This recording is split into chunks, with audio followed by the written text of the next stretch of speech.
Bonjour et bienvenue dans Le Bonheur me va si bien, le podcast pour les femmes qui souhaitent s'épanouir et construire une vie qui leur ressemble. Je m'appelle Audrey, je suis coach de vie certifiée, business mentor et fondatrice de Ma Cohérence. Ma vie, je l'ai créée et il n'y a rien de magique. Un pas après l'autre, j'ai avancé, testé, recommencé et j'ai fini par trouver ma cohérence, cet équilibre entre tous les domaines de ma vie. Aujourd'hui, je suis convaincue que nous avons toute la possibilité de trouver cette cohérence. Chacune, nous avons le pouvoir de créer une vie plus en harmonie avec nos valeurs, nos désirs, qui nous sommes profondément. Ma mission, vous l'aurez compris, est de vous guider, vous aider à mieux vous connaître, à vous approprier votre vie pour être plus sereine, épanouie et enfin trouver vous aussi cet équilibre, ce bonheur et cette légèreté. Pour cela, sur ce podcast, je vous livre chaque semaine des conseils, des outils et méthodes concrètes pour comprendre vos émotions, mettre en lumière vos qualités, oser être vous. En résumé, je vous aide à vous remettre au centre de votre vie et enfin prendre conscience que vous êtes la personne la plus importante de votre vie. Alors, préparez-vous à reprendre votre vie en main. Hello et merci d'écouter ce nouvel épisode du podcast. Aujourd'hui, nous allons parler de PNL. Ne partez pas en courant, tout va bien se passer. La PNL, c'est la programmation neuro-linguistique, un outil ultra puissant et même bien plus qu'un outil. Quand on travaille sur soi, en développement personnel, j'ai invité une experte pour en parler. Je suis formée, je suis coach praticienne PNL. J'utilise la PNL dans mes accompagnements pour les créatrices. Vous verrez lors de nos échanges, voilà, il y a des exercices que je peux faire lors de certains lives, etc., qui sont issus de la PNL.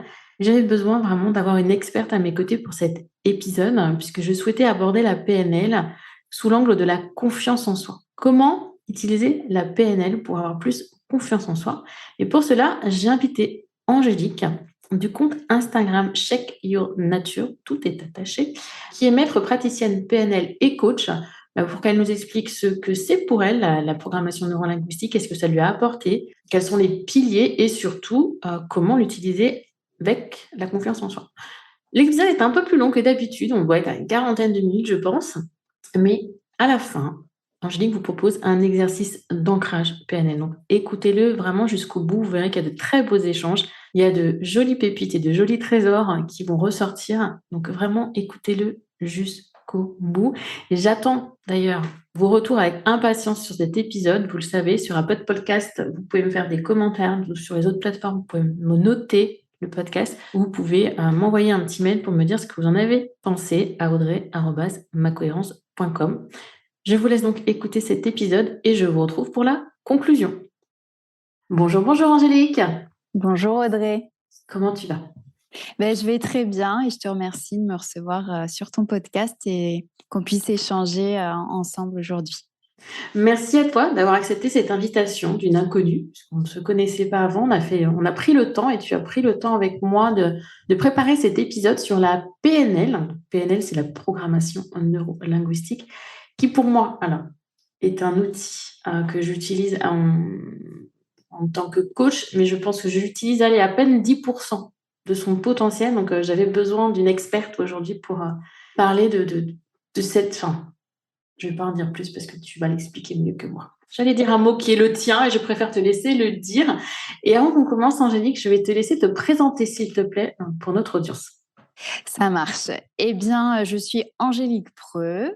Je suis coach spécialisée en mission de vie et en reconversion professionnelle pour les thérapeutes, pour les praticiens dans le bien-être.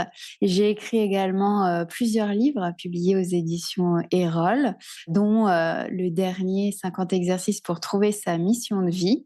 Et puis, j'ai un parcours assez atypique puisque je me suis moi-même reconvertie après 7 ans en tant que chargée de communication dans l'industrie hydraulique. J'ai fait une formation de naturopathe pendant 2 ans et puis ensuite j'ai évolué sur les thérapies brèves avec la PNL, la programmation neurolinguistique. Donc aujourd'hui, je suis à la fois coach et maître praticienne en PNL. Qui sont donc deux choses bien différentes. C'est ça, mais complémentaires en même temps. Tout à fait. C'est vraiment, je pense que l'apport de la PNL, on va le revoir dans ta pratique de coach, a aussi un grand plus. Et on va justement commencer par cette cet épisode, puisqu'on va parler de confiance en soi, on va parler de PNL, mais déjà, on va poser un peu le cadre.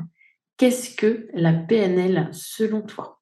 Alors, selon moi, la PNL, c'est plus qu'un outil et c'est vraiment un art de vivre, c'est une philosophie de vie qui se base sur des grands principes, des présupposés, des piliers, on peut dire. Et en fait, les créateurs de la PNL se sont servis de disciplines, d'outils qui existaient déjà et ils les ont compilés dans la PNL pour avoir vraiment le must, le best-of de ce qui se faisait au niveau neurosciences, au niveau des thérapies brèves, de la psychologie, pour avoir vraiment un cocktail qui permet de se développer, qui permet de vraiment aller puiser dans les ressources, également de dépasser des traumas. Voilà, vraiment, en fait, on est sur le comment faire autrement pour que notre vie soit celle qu'on a envie qu'elle soit, plutôt que de chercher le pourquoi on fonctionne comme ça aujourd'hui. C'était ça que je voulais pas dire tout à l'heure, c'était le mot art de vivre que je Ouais. me suis retenue de dire. Je pense que tu l'as compris, Angélique, parce que c'est vrai que moi, donc je suis formée en tant que coach praticienne PNL, ce qui n'a rien à voir. On en a discuté la dernière fois et je me suis vraiment rendu compte de l'étendue de la PNL, de l'étendue, parce que j'ai refait des recherches depuis, j'ai re-regardé mes notes, etc., de ce que ça peut apporter à l'être humain.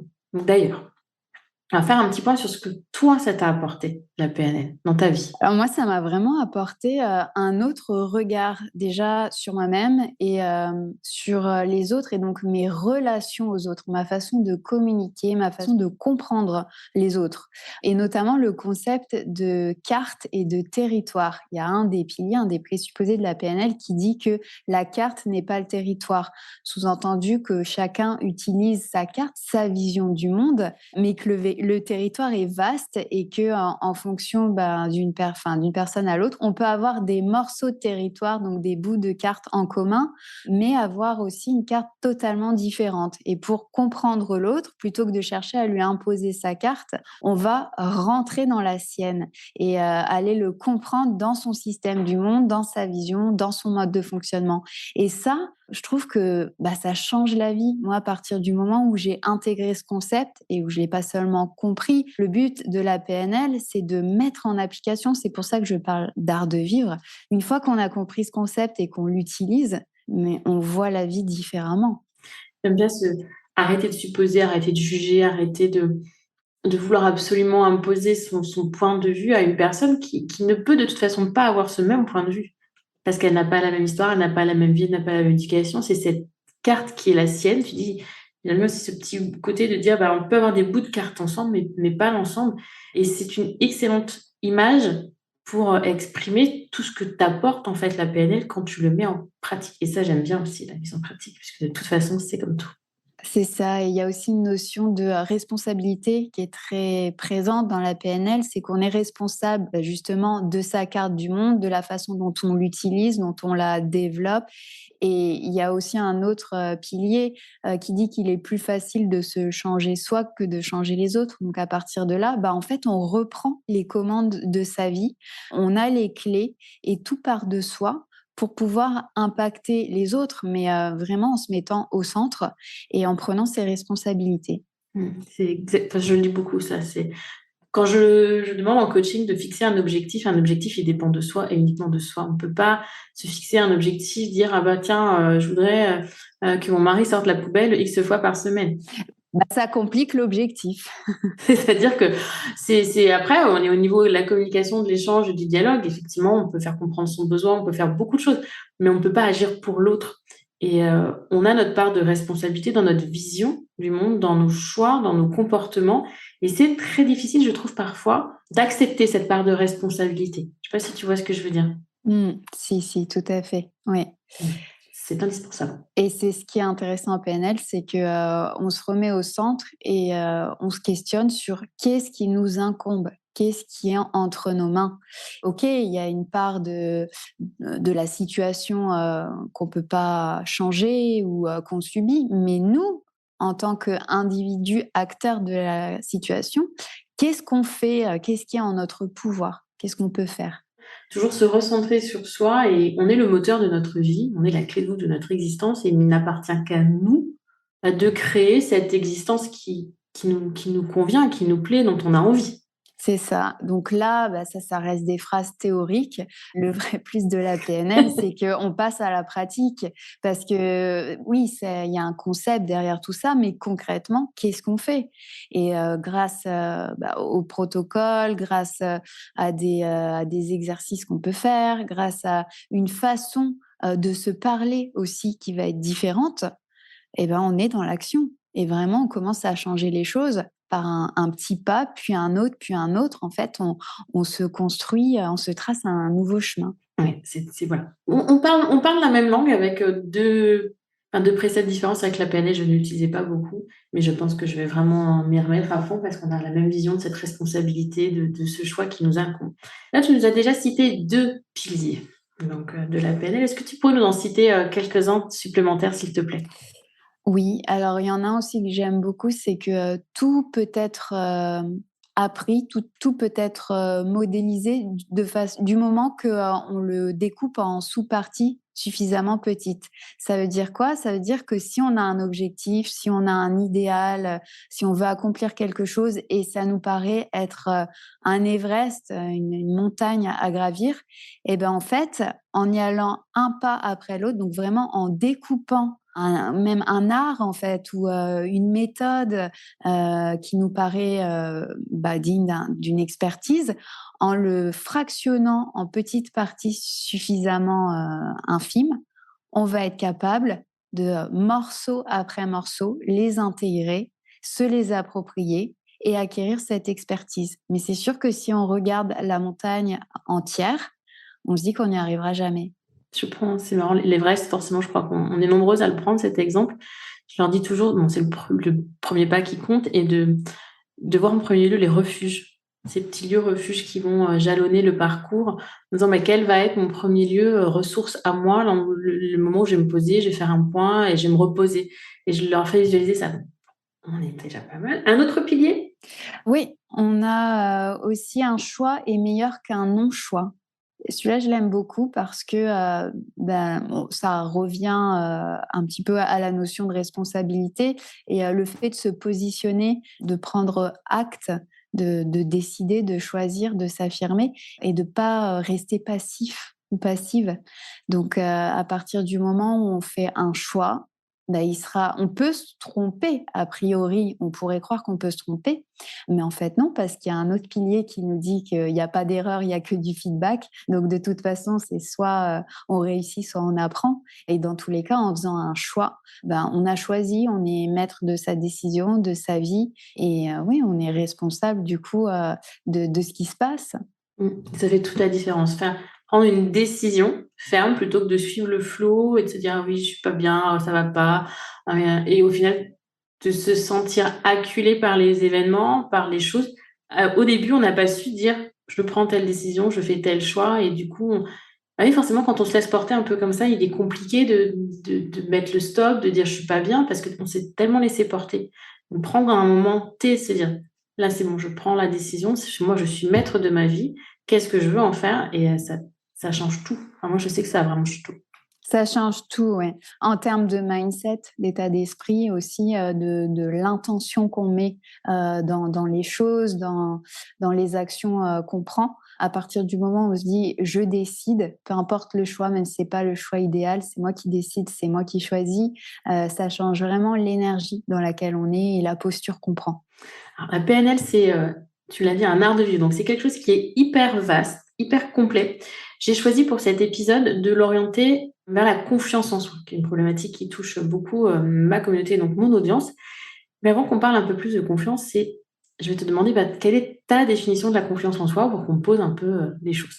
Alors, la confiance en soi, je la relie à la connaissance de soi et le fait d'avoir la connaissance de ses ressources, de nos propres ressources, de façon à pouvoir mettre en œuvre ce dont on a besoin en termes de capacité, en termes d'environnement, en termes de savoir ou savoir-faire pour atteindre nos objectifs, pour se réaliser, pour se sentir bien tout simplement dans notre environnement et peu importe le milieu dans lequel on est. Et donc ça peut représenter un grand défi, un gros challenge parce que justement, le fait d'aller solliciter nos ressources, c'est quelque chose qu'on n'a pas l'habitude de faire, qu'on ne nous apprend pas à faire.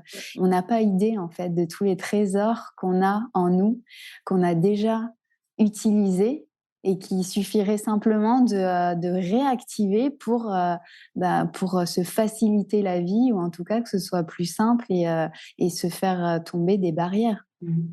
Je leur dis souvent de révéler leurs jolies pépites intérieures. Et là, tu parles de trésors. Donc je pense qu'on est parfaitement alignés dans notre communication. Mon audience ne devrait pas être trop perturbée par ton discours. Et j'aime bien aussi ton rapport à la confiance, à la connaissance. Parce que pour se faire confiance, il faut se connaître au final. C'est ça. Et comme tu le dis, c'est connaître toutes ces belles ressources qu'on a en soi, à l'intérieur de soi, qu'on utilise parfois sans même s'en rendre compte. Parce que quand tu interroges tes coachés, quand tu le vois, c'est des choses qui sont évidentes, qui sont naturelles pour elles, mais qu'elles n'arrivent même plus à mettre en avant. J'ai eu le cas hier en mentorat business d'une personne qui se sentait bonne à rien et en décortiquant un peu les dernières années qui avaient été difficiles pour elle, on a mis en avant 5 forces. Et ça, elle se rendait pas compte. Elle se disait, ah mais oui, mais je peux utiliser cette force-là pour faire ça maintenant, je peux aller là. Et c'est beau. C'est beau tout ce qu'on a en nous. C'est ça. Et des choses qu'on peut avoir réalisées par le passé, même il y a très longtemps, et qui finalement sont toujours en nous, sont toujours actives et qui demandent que à être réactivées, à être réutilisées, remises au goût du jour, même ce qu'on a pu faire étant enfant. Donc tous les souvenirs, en fait, les sensations qui sont reliées au passé, les sensations agréables, positives, on va pouvoir aller les utiliser en PNL pour les ramener dans le présent et les utiliser dans le futur. Ça, j'aime. Ça, j'aime beaucoup ce côté de réutiliser En fait, c'est juste prendre sur ses propres ressources, c'est pas aller chercher des ressources hautes, pas besoin d'aller regarder ce qui se fait ailleurs, c'est regarder en soi. Et ça, c'est beau. Oui, et tu sais que rien que déjà s'autoriser à se poser la question de quoi j'ai besoin. Parce qu'en fait, généralement, on est dans le dur, on est dans le moment et on voit nos limites ou nos faiblesses, mais de quoi on a vraiment besoin? Qui se pose cette question-là? Parce que si tu as besoin d'un outil, mais que tu sais pas ce que tu cherches pour quelle utilisation, tu vas pouvoir chercher longtemps. Il faudra un sacré coup de bol pour tomber sur celui qui va te débloquer ta situation. Et là, en fait, déjà se demander de quoi est-ce que j'ai besoin, c'est un super point de départ parce que tu vas pouvoir chercher le bon outil qui est en toi. Voilà, en plus. Nous sommes notre propre boîte à outils. Ouais, notre propre boîte à outils et notre propre boussole. En fait, on a tout en nous. Et le coach, en ça, c'est pas un expert ou un conseiller dans le domaine de la problématique de la personne. Il va simplement mettre en lumière ce que la personne sait déjà. Et en ça, je trouve que c'est génial. C'est mettre en lumière, ça, c'est la balise. Je me vois des fois comme la balise, tu sais, qui va les aider à faire ressortir ce qu'il y a, les ressources qu'elles ont en elles. Donc, et je pense que la PNL, avec tout ce que tu viens de nous dire, ça t'aide encore plus à mettre en lumière et à aller chercher encore plus en profondeur dans le comportement, dans le langage, des choses que, entre guillemets, simple coach ne percevrait peut-être pas aussi rapidement que toi avec la PNL. Oui, et la différence aussi, ça va être qu'en PNL, on utilise énormément les ressentis, les émotions. Tu sais, ces trucs-là qui nous encombrent et dont on ne sait pas quoi faire et qu'on nous dit il faut gérer ou il faut... mais bon, on ne sait pas trop. Et en PNL, c'est justement la matière qu'on va utiliser pour avancer, pour créer des déclics, pour ancrer, pour entériner les choses. Et justement, donc, les émotions, c'est des super leviers qu'on va aller chercher, qu'on va aller ramener, remonter à la surface. D'ailleurs, des émotions agréables, mais aussi parfois désagréables, pour pouvoir s'en détacher, parce qu'on ne fonctionne pas tous de la même façon. Il y a des gens qui vont fonctionner plus à la carotte et d'autres au bâton. Et ça aussi, ça a été un grand apprentissage grâce à la PNL que j'ai pu faire, c'est que on n'a pas tous besoin de fonctionner de la même façon et d'être, par exemple, motivé pour un objectif, un accomplissement. Des fois, simplement s'éloigner de ce qu'on n'a pas, de ce qui nous fait peur, c'est un super moteur et on va aller l'exploiter. Et on n'a pas à se flageller parce qu'on n'est pas allé vers. On appelle ça, c'est les deux termes qu'on utilise en PNL, s'éloigner d'eux ou aller vers. C'est OK d'avoir un fonctionnement ou l'autre. Seulement, quand on le comprend, quand on se connaît, ben après, on l'utilise. Et donc, tout ça pour dire qu'en PNL, on va utiliser les ressentis, les émotions. On va justement pouvoir les comprendre et les ancrer aussi grâce à nos sens. Parce que c'est vraiment, nos sens, en fait, c'est comme des boutons, des interrupteurs. On parle de VACOG en PNL, donc le visuel, l'auditif, le kinesthésique, donc le ressenti physique. Et là aussi, on peut prendre la mesure que un simple son, un simple toucher à un endroit de quelqu'un, et j'aime bien prendre l'image du câlin de réconfort quand une personne va pas bien, sauf que à chaque fois qu'on prend dans ses bras, qu'on a une attention physique pour une personne qui va mal, qui pleure, qui est triste, on lui ancre physiquement le sentiment, le ressenti, l'émotion dans son corps. Et à cet endroit-là, à chaque fois, on va réactiver quand on viendra faire le même geste, en fait, d'un point de vue kinesthésique. Donc, toute cette compréhension de notre mode de fonctionnement aussi à travers les sens, je trouve ça hyper utile parce qu'on ne se rend pas compte qu'on fait de la PNL sans le savoir, qu'on pose des ancrages sans le savoir. Non, c'est comme les odeurs. Et puis je sais que moi, là, on a tous plus ou moins des sens qui sont plus sensibles que d'autres. Moi, l'odeur du parfum de ma maman petite, tu vois, des odeurs comme ça qui vont me réconforter. J'ai travaillé en parfumerie en plus pendant des années, donc ça m'aide. Quand j'étais pas très bien, j'allais faire un petit coup de pute, le parfum de ma maman, tu vois, et ça allait mieux. Donc je sais que maintenant, en fait, c'est un ancrage olfactif. Je le sais maintenant. Je ne le savais pas. Exactement. Ouais. Et donc ça, quand on le sait, on peut l'utiliser, on peut se créer des ancrages quand on sait qu'on va vivre un moment de bonheur ou quand il y a une super nouvelle qui nous arrive. Et ben là, on peut consciemment se dire tiens, je vais l'ancrer. Et au contraire, quand ça va moins bien, se poser la question. Qu'est-ce que je suis en train de faire là? Qu'est-ce que je suis en train d'ancrer? Est-ce que j'ai vraiment envie de m'ancrer ça? Ou justement, est-ce que j'ai envie de prendre de la distance avec? Et ouais, c'est un super outil déjà pour se comprendre, pour comprendre comment fonctionne l'être humain. Mm. Et puis les émotions, enfin, bon, c'est vrai que moi, on me dit, quand on me décrit, je suis une coach très, très dans les émotions, parce que pour moi, c'est vraiment notre boussole intérieure, c'est la clé de notre propre compréhension. Quel que soit le degré où on en est dans son développement personnel, l'émotion désagréable est toujours un signal d'alarme qu'il est important voilà, d'être là, d'observer, d'écouter, de comprendre et de répondre. L'émotion associée à la PNL et à ces notions d'ancrage et de se dire j'ai une émotion agréable, désagréable, qu'est-ce que j'en fais, comment je le fais, je l'ancre pas. Réutiliser les émotions positives à des moments plus désagréables parce qu'on les a ancrées, qu'on sait comment les réactiver, c'est magique. Faut être honnête, c'est quand même magique. C'est magique et il y a encore plus fort, je trouve, que ça, c'est comprendre comment fonctionnent les émotions en se demandant ce que je suis en train de ressentir là à l'intérieur de moi. Quelle couleur ça a? Quel son ça a? Quelle forme ça a? Comment ça tourne à l'intérieur? C'est localisé où dans mon corps? Et en fait, en faisant ça, on se rend compte que chacune de nos émotions, elle a une façon d'exister en nous bien particulière. Et à partir de ces questions qu'on se pose quand on ressent une émotion, on va un peu comme se construire un catalogue de nos émotions. Et après, avec de l'entraînement, on est capable de se dire ah non, non, là je vois arriver colère, j'en veux pas. À la place, je vais mettre distance ou lâcher prise ou désintérêt ou je ne sais quoi d'autre. Et pour ça, après, on se concentre sur la couleur qu'on a associée avec l'émotion qu'on choisit. Et puis, on peut switcher d'une émotion à une autre. Et ça, quand j'ai découvert ça, je me suis dit, mais on devrait l'apprendre déjà aux enfants. On devrait tous connaître ça et pouvoir parler de nos émotions comme quelque chose qui existe vraiment et de pouvoir décrire ce que ça nous fait, comment on la ressent et si elle était un son, si elle était une couleur, un objet, qu'est-ce que ce serait? Donc j'aime beaucoup aussi les métaphores. Je fais faire ça dans mon accompagnement créatrice, la forme, la couleur, la texture, c'est chaud, c'est froid. Donner vie, en fait, donner une consistance à cette émotion, pouvoir se dire, bah, comme tu dis, je l'enlève, je la change et je mets autre chose à la place. Tu vois, on se dit, mais attends, mais une émotion, ça passe. Après, c'est presque plutôt quand on travaille dessus, on travaille plus sur le ressenti que sur l'émotion, puisque l'émotion, elle est passée rapidement. Mais je trouve que donner une consistance, et j'ai une de mes coachées, j'en reparle, parce que j'en ai déjà parlé il n'y a pas longtemps, qui, elle, dessine.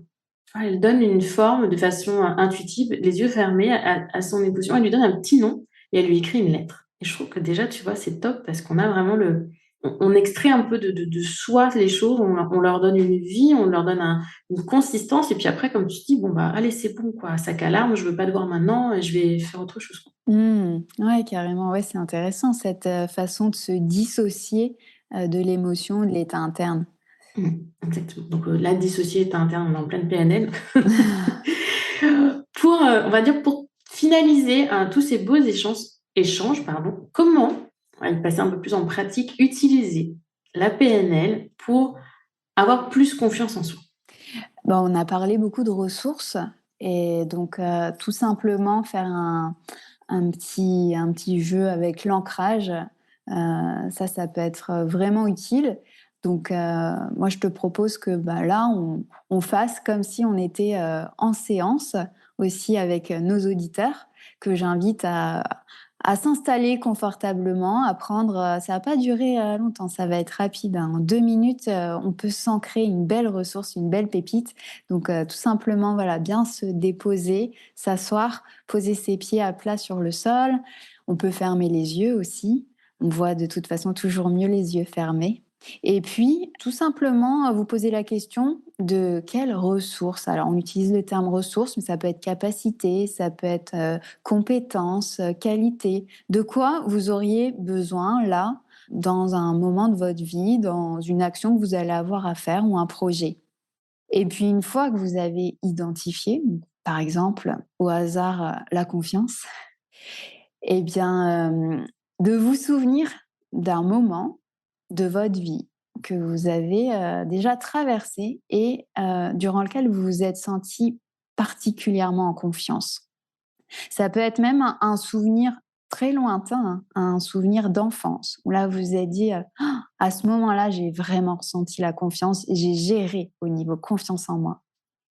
Et une fois que vous avez identifié ce moment-là, vous allez vous rappeler de la scène comme si vous y étiez là à nouveau. Et donc revoir tout ce qu'il y avait à voir à ce moment-là. Donc les couleurs, les formes, peut-être la luminosité, les gens qui étaient avec vous, l'endroit dans lequel vous étiez. Voilà, tout ce qui vous vient au niveau visuel. Et puis, eh ben, tout ce qu'il y avait à entendre aussi sur le moment. Peut-être qu'il y avait un son particulier, peut-être une musique, des voix, la vôtre, comment vous parliez à ce moment-là. Et puis vous allez peut-être même aussi entendre ce que vous vous disiez à vous-même, comment vous vous parliez à ce moment-là. Et vraiment laisser tout ça remonter en vous. Et puis, ressentir tout ce qu'il y avait à ressentir à ce moment-là. Comment c'était à l'intérieur de vous? Comment elles étaient ces sensations en vous? Et puis, en laissant tout ça remonter, bah, quand vous serez, vraiment bien dans ce moment, bien dans ces ressentis, je vous invite à faire, un geste. Un geste avec vos mains, ça peut être n'importe quoi. Ça peut être serrer les mains, ça peut être les mettre sur votre cœur, ça peut être, ce que vous voulez et l'associer à un mot qui représente ce moment-là, ce ressenti-là, ce vécu que vous avez et cette confiance qui vibrait à l'intérieur de vous à ce moment-là. Et laissez tout ça rentrer en vous et prendre une grande inspiration, une grande expiration. Et là, vous réalisez à ce moment-là que bah, cette confiance ou cette qualité, cette capacité, cette ressource que vous êtes allé chercher, bah, vous l'aviez en vous depuis tout ce temps-là. Et qu'à partir du moment où vous avez besoin de l'utiliser, de la réactiver, il vous suffira de refaire ce geste, de l'entretenir comme un feu sur lequel on vient mettre des branches, des brindilles pour continuer à le faire brûler. Et puis à vous souvenir aussi de votre mot comme d'un mot-clé qui ouvrira la porte de cette confiance en vous. Voilà, merci. Merci, merci beaucoup pour. On aurait dû préciser avant que celle qui conduisait aurait dû s'arrêter. Mais c'est. En fait, quand on y réfléchit, cet exercice d'ancrage, qui est un des premiers qu'on apprend, que moi j'ai appris tout du moins, c'est tellement facile à mettre en place. Ce qui est plus compliqué, et tu l'as dit, c'est de l'entretenir. Parce que c'est pas juste, je fais ça une fois, c'est quand même important d'entretenir cet ancrage, de le réalimenter, de réexploiter le geste et le mot que vous avez utilisé pour les faire vivre. Parce que si vous n'utilisez pas, au bout d'un moment, il ne va pas rester cet ancrage. Enfin, il va perdre son intensité, il va s'amenuiser. Et l'intérêt, c'est de garder cette énergie là, comme on avait pris la confiance, voilà, qui monte et qui dit, oui, ça y est, je suis maître du monde et je peux déplacer des montagnes. Donc, si on n'entretient pas, c'est là où c'est le plus, tu vois, pour moi, je trouve le plus subtil dans la PNL, c'est après bien entretenir ces ancrages et leur donner vie et les alimenter. C'est ça, parce qu'en fait, on se rend compte que les ancrages qu'on a, par exemple, tu parlais de celui du parfum de ta maman quand tu étais petite, tu l'as pas senti une fois. C'est un parfum que tu as senti pendant des années, régulièrement. Les rituels aussi qu'on met en place, quelque part, ce sont des ancrages. Quand le dimanche, on fait, je sais pas, des crêpes tous les dimanches et on sort la confiture d'abricot, et c'est un ancrage qu'on met en place parce qu'on le fait souvent. Et donc là, c'est exactement pareil. Quand on sort d'une séance de PNL, quand on fait ce petit jeu-là de l'ancrage, si vous l'avez fait, c'est bien de l'avoir fait. Et après, c'est continuer à l'utiliser et à le faire vivre. Et il y a notamment un méga super ancrage que j'adore faire en coaching. C'est le cercle d'excellence. Alors là, c'est on pousse à bloc la confiance, la motivation, la détermination avec plusieurs ancrages successifs et on le refait plusieurs fois. Et là aussi, il y a une couleur, il y a un mot de passe, un mot-clé qu'on dit, qu'on crie même si on veut, avec un geste. Et ça, il y a besoin de l'entretenir. Il y a besoin de l'activer. Et moi, la première fois, quand j'ai découvert le cercle d'excellence, je ne l'ai pas fait, je ne l'ai pas activé. Et je me suis rendu compte que je ne savais plus après le refaire, l'utiliser. Donc, je me suis refait accompagner pour avoir mon cercle d'excellence. Et maintenant, même sans le faire physiquement, je sais le faire dans ma tête, je connais mon mot, ma couleur, et je vis mon cercle d'excellence dans ma tête. C'est hyper important. En tout cas, merci beaucoup, Angélique, pour toutes ces pépites que tu nous as partagées sur la programmation neuro-linguistique. N'hésitez pas à te retrouver sur ton compte Instagram. Et à regarder le livre. Alors, quand même, 3 livres. Hein. Déjà, moi, je trouve que c'est beaucoup. Déjà, quand même, chapeau. On a dit en 1 an et demi. Donc... Ouais, j'ai même le 4e qui est écrit. Donc, ouais, c'est même 4 en 1 an et demi. Les 2 premiers sur la naturopathie. Le 2e vraiment axé sur le métier naturopathe. Le 3e sur la mission de vie. Et le 4e, surprise. Oui, merci Angélique pour tout ça. J'espère qu'on se retrouvera très, très bientôt et je te laisse avoir le mot de la fin. Eh bien, déjà, merci beaucoup de m'avoir donné cette opportunité, Audrey, de pouvoir présenter la PNL et d'en donner des clés concrètes.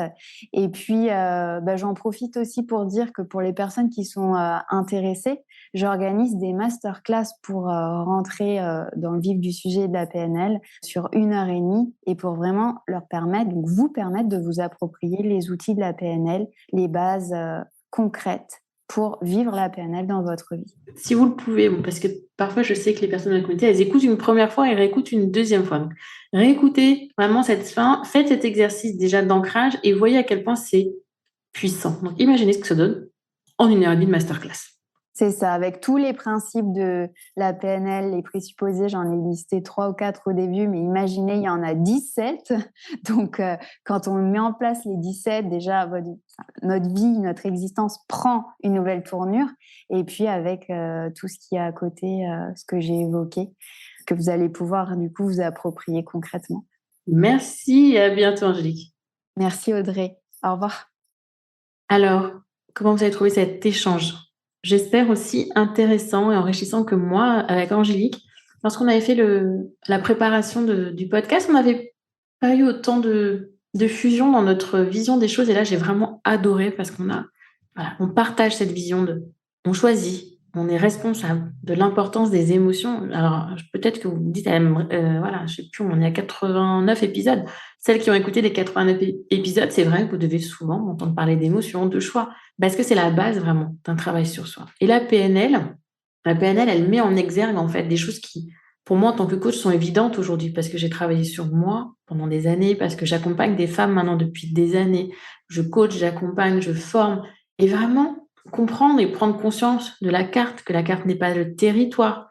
Choisir, pas faire de non-choix. C'est implémenter un à un les piliers de la PNL dans sa vie. C'est vraiment, vraiment apprendre à voir la vie autrement, sous un autre prisme, sous un autre angle, de prendre de la hauteur, de la grandeur, de se responsabiliser. Parce que oui, vous avez le pouvoir de changer les choses. Peut-être pas toutes, bien évidemment, si vous avez des problèmes physiques, problèmes de santé, ça va être très compliqué. Mais d'un point de vue sur le reste, on a beaucoup, beaucoup plus de pouvoir en soi que ce que l'on croit. Donc, devenez l'actrice de votre vie. Parfois, on a l'impression de ne pas être à machin, je suis pas bien, je sais pas ce que j'ai, etc. Mais au final, c'est quoi? C'est qu'on subit les choses. Mais subir, c'est peut-être trop fort, c'est peut-être trop dur à entendre.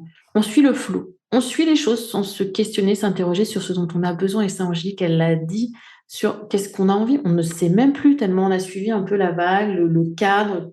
Voilà, on veut rentrer dans le moule. Enfin, on suit le truc sans s'interroger. Mais à un moment donné, c'est s'arrêter, se dire, mais qu'est-ce que je veux réellement? Et la problématique que j'ai pour la plupart de mes coachés, c'est qu'elles ne le savent plus. Parce qu'en cours de route, elles ont perdu leur essence, elles ont perdu leur désir, elles ont perdu leurs besoins. Et mon rôle de coach à moi, avant de les apprendre à remettre en valeur les ressources qu'elles ont, c'est aussi de se reconnecter à elles, de se reconnecter à qui elles sont, de se reconnecter à leurs émotions, pour ensuite, et ben voilà, comme l'a dit Angélique, mettre en lumière tout ce qu'elles ont de beau en elles pour s'appuyer et pour avancer vers leur idéal. Cet épisode est à présent terminé. J'espère qu'il vous a plu, vraiment et sincèrement. Et moi, je vous retrouve bien la semaine prochaine pour un nouvel épisode. Donc, en attendant, je vous souhaite une belle journée, une belle soirée, une belle semaine ou un bon week-end.